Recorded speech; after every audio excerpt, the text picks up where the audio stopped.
What is good, Straw Hat Crew, and welcome back to another video. Y'all already know it's a banger. Without any further ado, let's jump straight into it.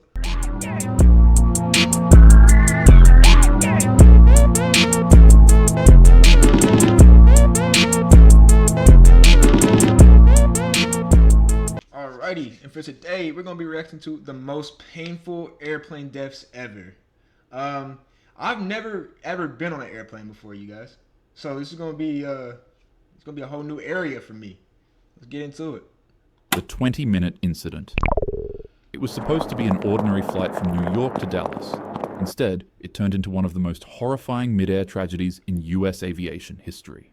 On April 17th, 2018, a woman would board a Boeing 737 carrying 149 people to take a trip back to her home in Albuquerque, New Mexico. On Southwest Airlines, passengers aren't assigned specific seats. They simply just band together in groups and pick any seat that's available. The only one left for the woman was a seat in row 14, on the left side of the plane, next to a window. After making herself comfortable in her new spot, something unexpected would happen. After the plane took off, it spontaneously suffered a catastrophic engine failure at 32,000 feet. A fan blade broke loose, ripping through the engine casing and sending dangerous shrapnel into the plane's fuselage. One piece of debris struck a window, instantly blowing it out. And as you would guess, the window it struck would be none other than the woman's. In an instant, the 43-year-old mother of two was partially sucked out of the plane. The decompression was violent. Passengers scrambled in shock as the rushing wind pulled her torso outside, leaving her head and arms flailing violently into the sky. Desperate to save her, fellow passengers held onto her legs, trying to keep her body inside the plane with every ounce of their strength. Man. Flight attendants fought. And you know the wind pressure when you're in like up that high and you're moving that fast. That shit is probably so painful. I hope she survived, man. I don't think so. It says death, so. Chaos with calmness, urging everyone to remain seated while the crew prepared for an emergency descent. For 20 agonizing minutes, the cabin was a battleground between survival and disaster. Despite passengers' efforts, the vicious thrashing was too severe on the woman's body. By the time the crippled jet made its emergency landing in Philadelphia, she had passed away. Times like these revealed just how fragile safety can be at 30,000 feet in the air, and how a single shattered pane of glass can mean the difference between a peaceful ride to your destination and pure tragedy. The photo incident. It was a desperate escape. A young boy longed for adventure, for freedom beyond the confines of his home in Sydney, Australia. On February 21st, 1970, he slipped past security at the Sydney airport and crawled into the wheel well of a DC-8 jet that was headed for Tokyo. He thought he'd hidden himself. Yeah, I can already tell this is about to get bad, bro. This is about to get bad. Safely away, and that he was ready to be carried across the world. But stowaway flights carry a fatal flaw. Moments after takeoff, the landing gear began to retract. While the plane was flying, the wheel well doors opened, and the boy was suddenly exposed to the rushing sky. With no warning, he tumbled out, plummeting 200 feet to the ground, with his body slamming into the earth as horrified witnesses looked on. In a tragic twist, a photographer testing out a new camera lens wanted to give the device a try. He thought to himself, what's more breathtaking to photograph than... Yo, get this fucking weirdo out of here. What? He's seen a person fall from 200 feet up, hit the ground, splat. Let me go ahead and get my camera out real quick. Can you turn to the left a little bit, sir? You fucking sicko, bro. A plane on the verge of takeoff. As he positioned himself and his new camera lens to take a photo of the plane flying, he would act... My bad. My bad.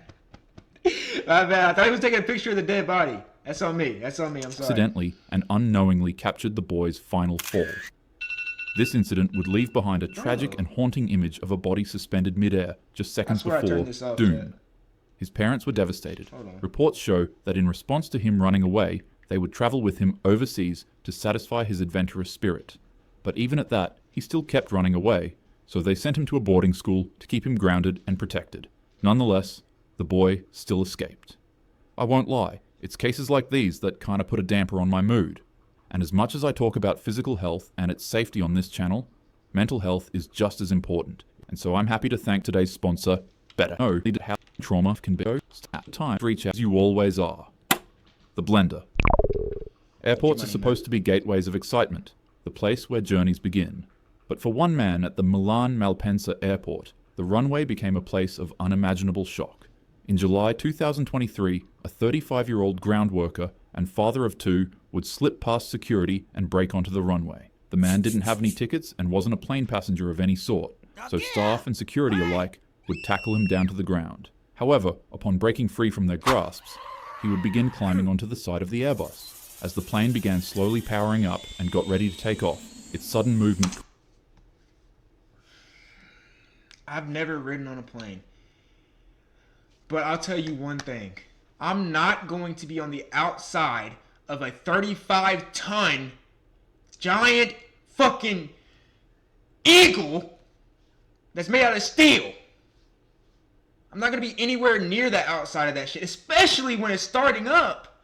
You got me fucked up, bro. Caused the man to fall off.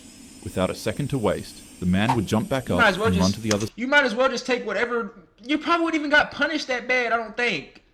You might as well just took whatever they was about to dish out, bro. ...side of the plane to climb on top of it again. However, as he was crossing the left side, the jet's ginormous engine would violently suck the man inside. A jet engine's blades are razor sharp and spin thousands of times per minute. Not to mention that the deeper you go inside of it, the hotter it gets. The man instantly was blended into a red mess. His remains were unrecognizable, and the only things that were assumed to be left behind were pieces of bone, tissue, and shredded clothing. Witnesses like the aircraft marshal said the force was so sudden and violent that there was absolutely no chance of escape. Oh, yeah, He'd go on to say that one moment, as the marshal, he was guiding the plane into position. The next moment, he sees the powerful vacuum of the engine ripping a man from the ground and dragging his body into its spinning... I just know this nigga is never the same after this day of work. If he has a wife, his wife... Bae, not today. I don't feel like arguing today. Please, Bae, not today. I'm not in the mood. I know he's not the same anymore. Blades. The sound was deafening. Passengers on board watched in shock, realizing what had just happened. Authorities later confirmed that the man passed away instantly. Colleagues described him as cheerful, hardworking, and devoted to his family. But his passing was a chilling reminder of the... Then what was he doing out there trying to sneak onto the airport strip? What was he doing? The brutal physics at play in aviation. One simple misstep of being too close to an active engine can erase a life in seconds, or maybe even quicker. The Ghost Plane Incident. On the morning of August 14th, 2005, what began as a routine flight from Cyprus to Athens turned into one of the eeriest tragedies in aviation history. A Boeing 737 carrying 121 people climbed into the skies. But just minutes after takeoff, something was terribly wrong. The cabin pressurization system had been left in manual mode during pre-flight checks. As the aircraft ascended, oxygen levels dropped. Slowly, everyone on board began to lose consciousness. Passengers slumped in their seats. The pilots collapsed at the controls. And as for the plane, it became eerily silent on the inside and kept on flying at 34,000 feet in the sky on autopilot. For 2 hours, the plane would continuously fly in a circle above Athens. A massive aircraft, full of unconscious souls, drifting with no one in command. Fighter jets scrambled to intercept it, peering into the cockpit only to see the captain's chair empty and the co-pilot slumped lifelessly over the controls. Meanwhile, oxygen masks dangled uselessly from the ceiling. But then, one man moved. Flight attendant Andreas Prodromou had regained partial consciousness thanks to a portable oxygen supply. In a desperate final act, he entered the cockpit and tried to save the aircraft. Witnesses believe he attempted to steer it away from Athens, sparing the city from catastrophe. At 12:04, nearly 3 hours after takeoff, the plane eventually ran out of fuel. Despite the man's efforts to try to land it properly away from the city, the Boeing plunged into a hillside near Grammatico in Greece, leaving nobody on board to survive its crash. Investigators concluded it was a costly mix of human error and mechanical oversight. A simple switch left in the wrong position, a mistake no one caught in time. Although devastating, the lives on the plane are still remembered till this day. Hey, I'm not gonna lie, that nigga's a hero, bro. Clap it up for him, man. R.I.P. to everybody that lost their lives on that, but that nigga's a hero, man. He said, you know what? I know I'm not probably gonna make it out of this, bro. But I'm not about to take a whole entire building with me. I'm not about to take a whole city block with me, bro. We about to do something about this. That's a real nigga right there. Especially the heroic man who was able to veer the plane away from Athens City and stop it from crashing on hundreds of unsuspecting citizens. Playing on iPhone? Now you can play Unlocked on PC with Google Play Games. Oh, the humanity. On May 6th, 1937, a luxurious German passenger airship, marketed as the peak of elegance and wealth, attempted to dock at the Lakehurst Naval Air Station in New Jersey after a transatlantic flight. Dozens of spectators gathered to watch the massive Zeppelin. It was 804 feet long, which is nearly twice the length of a Boeing 7. Oh, the Zeppelin? Oh, yeah. What do you even do in a situation like the Zeppelin, though? Like, what do you really do? Like, you're just... It literally just combusted. Just blew up. Like, what do you do? 747. It also weighed nearly 500,000 pounds, but it only carried 97 people. The beautiful airship began to descend from the clouds, preparing itself to land. Then, without warning, disaster struck. You see, the ship was maneuvering during a thunderstorm and garnered a static electric charge within its metal frame. Normally, this wouldn't be too much of an issue if the ship was using helium, as it was quite literally designed to use it. But for political reasons in 1937, the United States refused to export helium to Germany, and so individuals would go on to fill the airship with hydrogen instead, an extremely flammable gas. Even though the Germans knew this was very dangerous, they did it anyway. And so, as the Hindenburg hovered above the mooring mast, it dropped its landing ropes, which is theorized to have created a spark. In a flash, gigantic flames erupted near the tail of the ship, and within seconds, the entire airship was engulfed in fire, while it was still flying in the sky. The hydrogen gas keeping the Zeppelin afloat ignited into a breathing inferno, turning the proud airship into a falling torch as it floated 200 feet off the ground. People inside struggled for survival as the interior became an oven of smoke and flames. I'm jumping out. I'm not dying in a fire, bro. I'd rather hit the ground and break every single bone in my body head first. I'm going head first into the ground, bro. I'm not dying in a fire. And others collapsed from smoke inhalation. Unless there's Ultimately, no way out. passengers became faced with the horrifying reality that their only escape from the ship was to jump 200 feet to the ground. People leapt from the burning craft as it collapsed to the ground in just 34 seconds. The screams of passengers became mixed with the roar of fire, and terrifying enough, 36 people would perish from this disaster.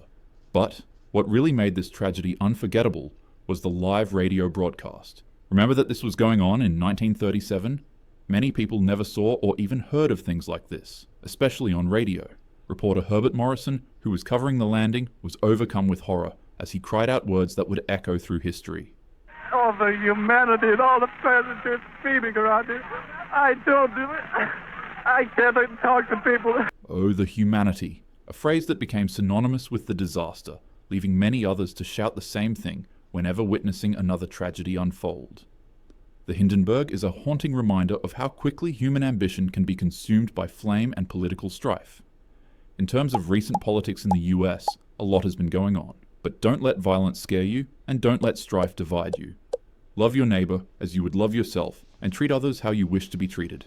Keep your head up always, and as usual, have a happy day. Appreciate you for that, man. I needed that, man. I needed that. Appreciate you, my brother. The A Talking Hat, great video, man. Great video. With that being said, y'all. That third one was tough.